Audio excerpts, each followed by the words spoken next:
আসসালামু আলাইকুম বন্ধুরা, চলে আসলাম কালু ভাইয়ের হোটেলে নাস্তা করতে। এই যে বন্ধুরা, এখানে কালু ভাইয়ের এখানে রুটি পাওয়া যায়, খিচুড়ি পাওয়া যায় এবং দেখেন তৈরি করছে। সকালবেলা নাস্তা করতে চলে আসলাম কালু ভাইয়ের হোটেলে। গরুর কালা ভুনা পাওয়া যায়। এদের ডিম ভাজি করছে। ভাই, আপনার নাম কি?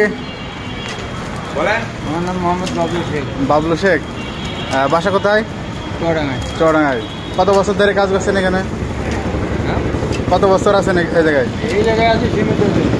আমার পরিচয় আছে, আমি বাংলাদেশ হোটেল রেস্টুরেন্ট মিষ্টি বেকারি শ্রমিক ইউনিয়নের চুয়াডাঙ্গা জেলার সভাপতি।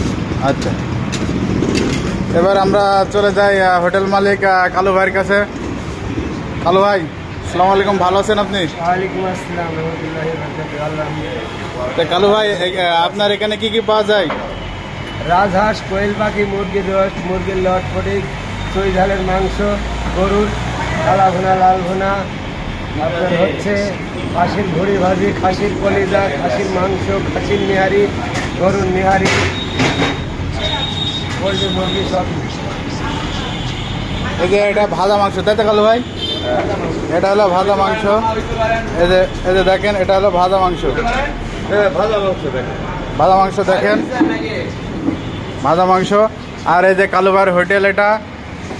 বন্ধুরা, আপনারা যে জায়গা থেকে দেখেন না কেন, চলে আসবেন কালু ভাইয়ের হোটেলে। আমি এখানে নাস্তা করতে আসলাম, অনেক আমার কাছে ভালো লাগলো রাস্তাটা। তো আপনারা আসবেন কালু ভাইয়ের এখানে। এখানে আপনার হচ্ছে খাবারের মান ভালো, কিন্তু আপনার দাম কম আছে অন্যান্য হোটেলের চেয়েও।